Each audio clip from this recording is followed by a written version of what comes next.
time, we are going to begin the funeral services for Janis Cohn. If you have a cell phone or a pager, I would ask that you take a moment to turn it off or make sure it's in the silent mode. And officiating today's services will be Rabbi Eliezer Grunberg.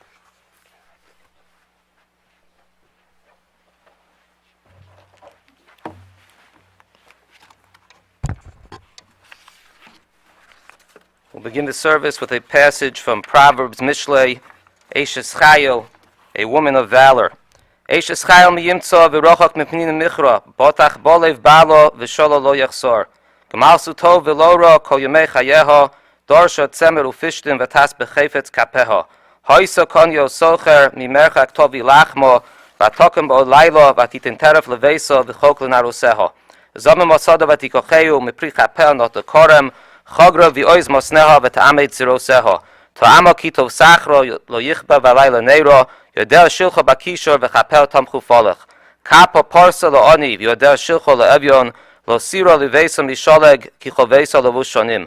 Marvadim osis Allah sheish v'argoman levusha, noda b'sha'orim balo b'shifto unziknei oretz. Sodin osis v'atimkor v'chagra nosel aknani, oiz v'hodor levusha v'titzchak liyom acharon. Pia Pascha b'chachma b'soras chesed alishona, Sofi halichos beiso v'lechem atzlus lo sochel, kamu b'neh v'yashrua balo v'yahalalo, Rabos bonus asuchoyel v'at olis al kulana, Sheker achen v'hevel hayofi, Isha yiras Hashem hitisalol, Tinulo mipriyodeha v'halaluha b'sha'or ma'aseha. An accomplished woman who can find, far beyond pearls is her value. Her husband's heart relies on her, and he shall lack no fortune. She pays his good, but never his harm all the days of her life. She seeks out wool and linen, and her hands work willingly. She is like a merchant ships. From afar she brings her sustenance. She arises while it is yet nighttime, and gives food to her household, and a ration to her maidens. She visions a field and buys it. From the fruit of her handiwork she plants a vineyard. With strength she girds her loins and invigorates her arms. She discerns that her enterprise is good, so her lamp is not stuffed out by night. Her hand she stretches out to the distaff, and her psalms support the spindle. Her palms support the spindle. She spreads out her palm to the poor and extends her hands to the destitute. She fears not snow for her household, for her entire household is clothed with scarlet wool. Luxurious bedspreads she made herself, linen and pearl wool are her clothing. Distinctive in the councils is her husband. When he sits with the elders of the land, she makes a cloak to sell and delivers a belt to the peddler. Strength and majesty are hers. She joyfully awaits the last day. She opens her mouth with wisdom, and a lesson of kindness is on her tongue. She anticipates the ways of her household and partakes not of the bread of laziness. Her children arise and praise her, her husband, and he lauds her. Many daughters have amassed achievement, but you surpass them all. False is grace and vain is beauty. A God-fearing woman, she should be praised. Give her the fruits of her hand and let her be praised in the gates by her very own deeds.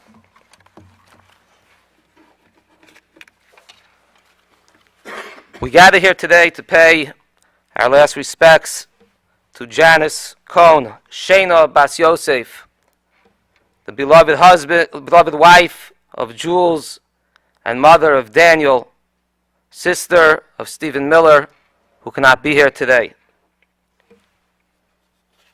Today is a special day on the Jewish calendar, and I think it's no coincidence, though Janis passed away on Friday, that her burial takes place today. Today is Rosh Chodesh. Today is the first day of the new month, of the Hebrew month of Shvat. Rosh Chodesh, the first day of the new month, is considered a minor holiday on the Jewish calendar, a day of joy. And therefore the custom usually is to minimize our eulogies. And the eulogy, though, has two aspects to it. There's a component of a eulogy to bring about the mourning and the grief. And that has to be tempered and balanced with the joy of the day of Rosh Chodesh, the new day of the Hebrew month. At the same time, there's an aspect of a eulogy to praise the one who has passed, to learn from the quality of their deeds, to learn from their lives, to see what we can emulate in order to better ourselves and to bring merit to their soul, to their neshama. And the month and the moon is a symbol in Judaism really of the Jewish people. As the moon waxes and wanes, as it grows to its full brightness, and then it gets smaller at the end of the month. Symbolizes the Jewish people and our history of our ups and our downs, of our exiles and our redemptions. And at the same time, it also symbolizes life itself. As in life, we grow from the time we're young, and we go to the prime of our life. We grow like the moon, trying to reach our potential, reach our full brightness in life. But life comes to an end, and the moon wanes, and life wanes. And Janis, as we know, she suffered the past 3.5 years an illness that brought her to the end of her days this past Friday. But as a tenet of Jewish belief, we know that this world is only temporary. And when life ends in this world, it's really the beginning of eternal life. The soul lives on. The soul goes to the world to come, the eternal world, where it will shine bright as a full moon. And that's why we have to take lessons from the life of Janis. And what we can learn from her and what we can emulate will be a continuous merit for her soul. And as this is our Jewish belief, that's why the family has chosen to do a full traditional Jewish burial, as her body was taken on Friday by the Chevra Kadisha and guarded, and the purification process. And we'll go and we'll bury her, because in Jewish belief we believe that the physical body as well that served her in this lifetime, that embodied her soul, has to be treated with the utmost respect. And eventually the soul will return and reunite with the body at the time of the resurrection. I just want to bring out 2 points. Unfortunately, I did not know Janis. I only met her only a week ago, 1 week before she passed away. But I knew her beloved husband, Jules, who attended our synagogue, the Beis Shul. And why I think it's not a coincidence that she's being buried on this day, a day where we sort of have to temper and balance our mourning with the joy of the day, is because that exactly was Janis's quality. All she wanted, as expressed by the family, is to bring joy to people's lives, to bring happiness to people's lives. When I went to visit her a week ago,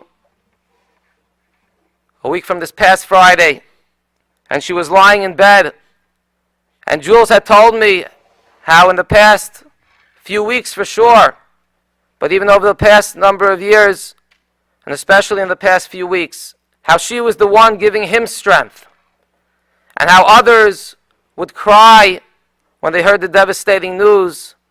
She never cried, and she remained strong, and she was giving him the strength. And I came in, and I was sitting by her bedside, and the one question she asked me was, is it okay to cry? A very deep question. And I told her, well, I've heard from one of my teachers many times, that yes, it is okay to cry. Though we might think it's a contradiction to accepting the will of God and what God is throwing at us in life, it's not a contradiction. She accepted, she was ready, she accepted the illness, and she was giving strength to her family. At the same time, I told her, it's okay to cry. We find by Abraham, our forefather, when he was given his most challenging test, the challenges that God gave him to see how much he believed in God, the 10th test, that 10th challenge that he was given was to bind his son Isaac, to take him up to the mountain. he was proceeding to see if he would even be willing to give up his son for God. And he went with a zeal and an alacrity. He was going to do the will of God. And he accepted this challenge and this test, and he was going to listen to the word of God. Yet at the same time, we find that he cried. He was crying. We would think that maybe that's a contradiction. If you're accepting the will of God, how can you cry? But no. That's a human emotion, to feel the pain, to feel the suffering. To cry is a human emotion. At the same time, the human being can balance that with accepting the will of God at the same time. But she was really right, because at the same time, as Jules said, she was crying on the inside. But she didn't want to cry on the outside because she didn't want to cause any additional pain to her husband, to her son, to her family, to her friends. All she wanted to do was to ease the pain of another, to bring joy and happiness. As Daniel told me, she was just full of life and laughter, always trying to make everyone feel welcome, no matter who they were. And while she suffered these past 3.5 years, as Jules said, she never complained, maybe in private to him once in a while, but never to others, because she didn't want to cause them any additional pain. And she hid her suffering behind her bright voice. People would call her on the phone. They wouldn't even know that she was sick.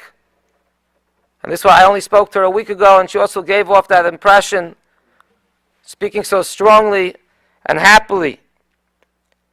So this is not a coincidence. She's being buried on this day of Rosh Chodesh, a day of joy on the Jewish calendar, because all she wanted in her life was to bring joy to other people.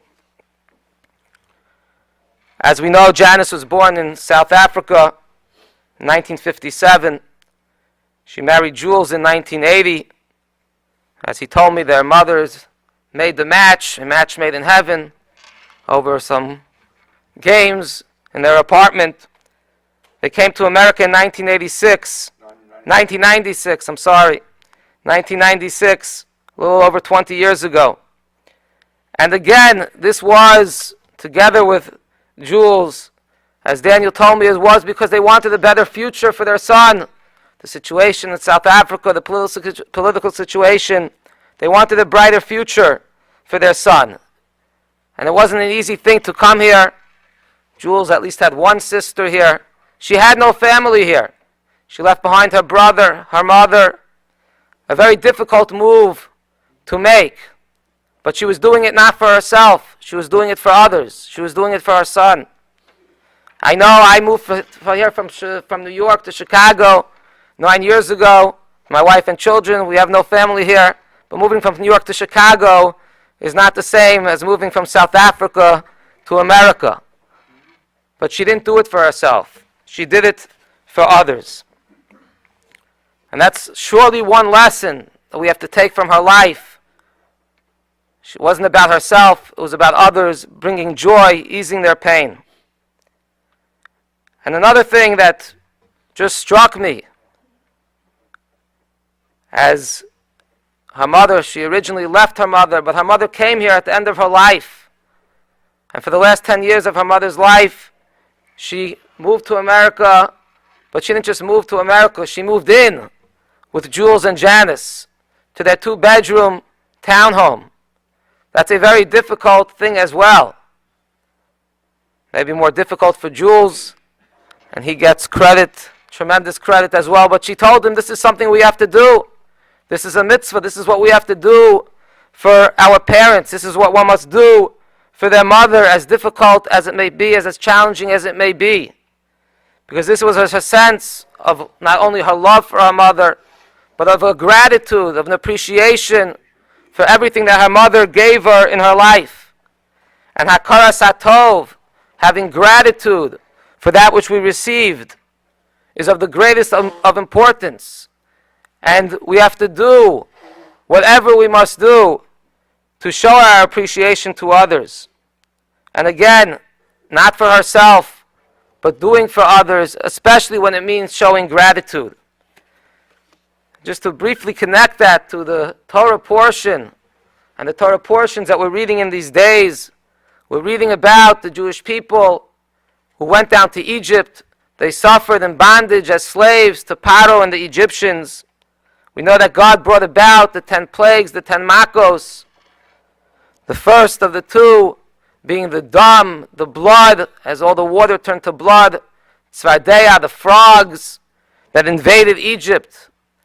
And our rabbis tell us, the Torah tells us, that Moses, our leader of the Jewish people, he was the one that went and brought about the makos, brought about the plagues with his brother Aaron. But when it came to the water, when it came to a plague that came from the water, and the way it was brought about was that he had to take his staff and hit the water, and then God would bring about the plague of blood and the plague of the frogs. Moses was not the one to hit the water. Rather his brother Aaron. And why was that? Because as a young boy of 3 months old, a young child, his mother put him in a basket in the water of the Nile River. And the water of the Nile protected him as he floated on the water. And therefore, he couldn't be the one to hit the water. It would be to some degree a lack of gratitude to the water, even though the water was going to bring about a recognition of the hand of God. But yet, even an inanimate object, to hit the water, to do something which maybe seems an injustice to the water, he had that appreciation, even to the water, because the water helped save his life. That's how far the trait of having gratitude goes. And even further, to relate it to a parent, and especially, we'll give Jules the credit, his wife pushing him, to an in-law. We find that Moses himself, when God told him by the burning bush that he should be the one, he wants to send him back. He was away. He had to run away originally from Egypt. He was in a city called Midian.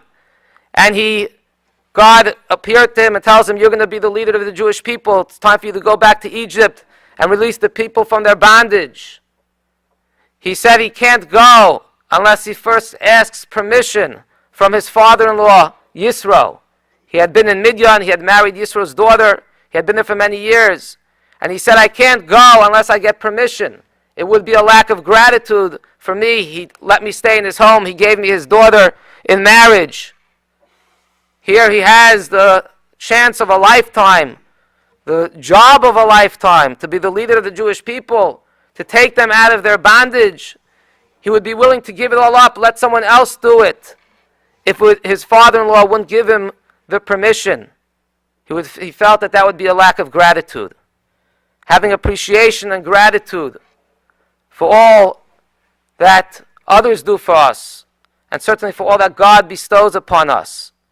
I think this was another very special trait of Janis that we saw, and that we saw in her actions, not only with others, but especially with her mother, and taking her mother into her home. And it wasn't not easy in general, but even more so in this situation, where for the last year and a half that she was there, Janis was already sick with her own illness, and she had to balance her own treatments and taking care of herself and her own difficulties, at the same time taking care of her mother, who passed away during that time.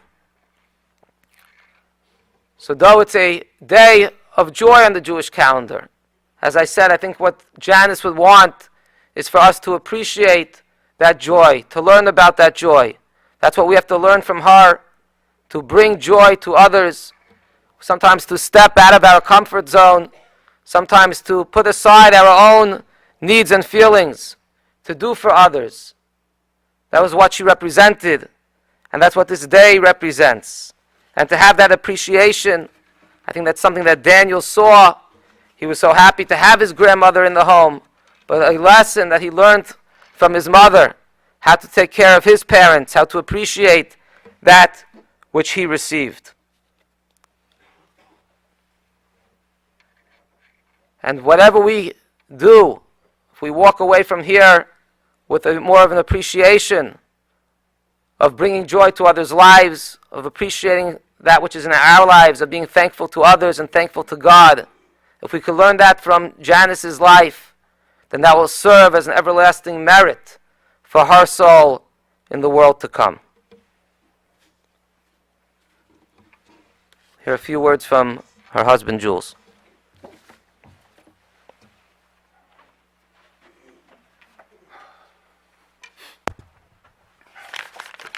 It's not easy standing up here, but I'll try my best.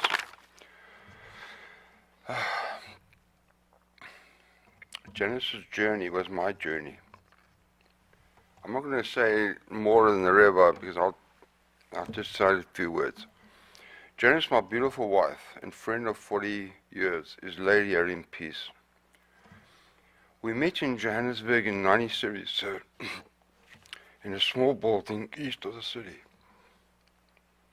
My mum and dad had just sold off their business in a small town and then relocated to an apartment where Audrey, Janis' mom, and Steve, her brother, lived.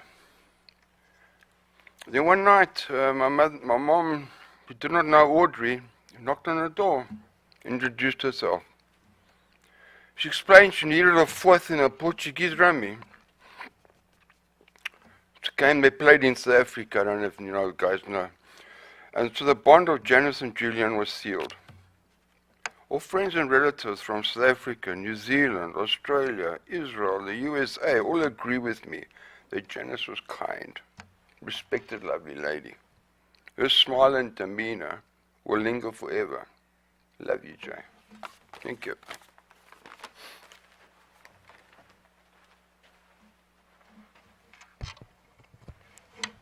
Her beloved son, Daniel.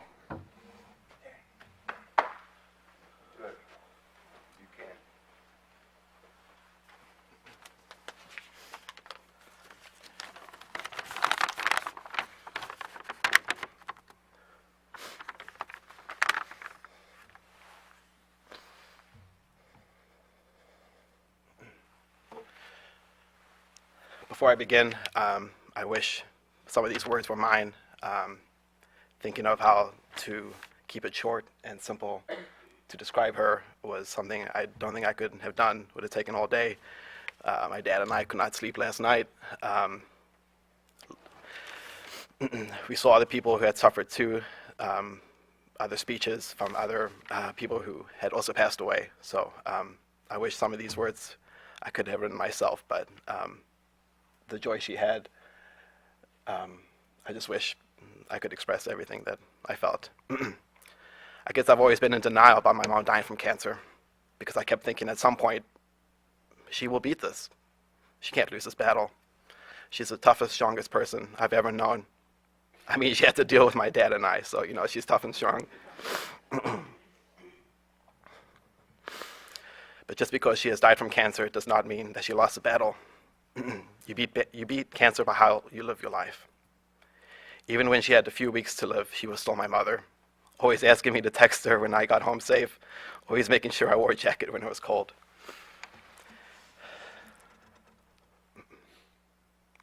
Time is something you cannot be bought. It cannot be wagered with God, and it is not an endless supply. Time is just simply how you live your life.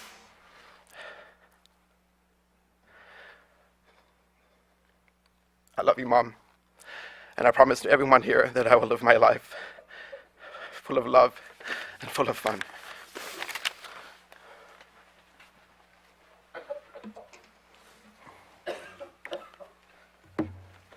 When a parent gives a name to their child, we say that they have a certain divine spirit in naming their child.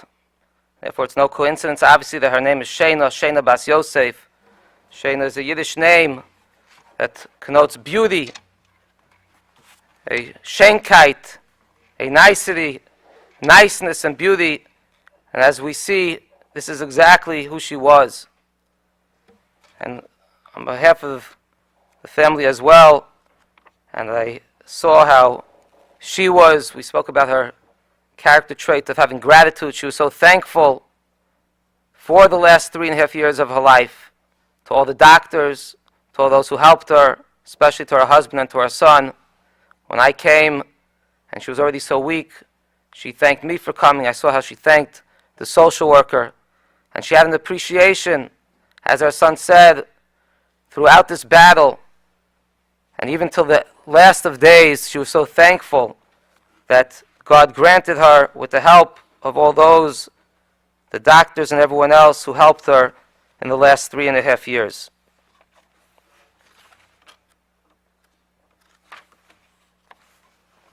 We're going to end the service. Today, as we said, Rosh Chodesh, we're not going to say the traditional memorial prayer, but if everyone could please rise, we're going to say Psalm 23 together, first in the Hebrew, and then if you want to join together with the English, that's on the inside of your pamphlet. Mizmor LeDavid, Adonai Roi Lo Echsar, Binos Deshe Yarbitzeni, Amei Menuchos Inahaleni. Nafshi Yishovev, Yancheni V'Maglei Tzedek Leman Shemo, Gam Ki Elech Begeit Salmoves, Lo Ira Ra, Ki Ata Imodi, Shivtecho Mishantecho, Hema Yenachamuni, Taroch Lefonai Shulcho Neged Sororoi, Dishanto Vashem En Roshi, Kosi Rivoyo, Achto V'Chesed Yidufuni Kol Yomei Chayoi, V'Shavti Beveis Adonai, Li'orech Yomim. O God, full of compassion, thou who dwellest on high, grant perfect rest beneath the sheltering wings of thy presence among the holy and pure who shine. We'll skip that. On the top, Psalm 23 on the top. I apologize. The Lord is my shepherd, I shall not want. He maketh me to lie down in green pastures. He leadeth me beside the still waters. He restoreth my soul. He leadeth me in the paths of righteousness for his name's sake. Yea, though I walk through the valley of the shadow of death, I will fear no evil, for thou art with me. Thy rod and thy staff, they comfort me. Thou preparest a table before me in the presence of mine enemies. Thou anointest my head with oil, my cup runneth over. Surely goodness and mercy shall follow me all the days of my life, and I will dwell in the house of the Lord forever. Amen. Please be seated.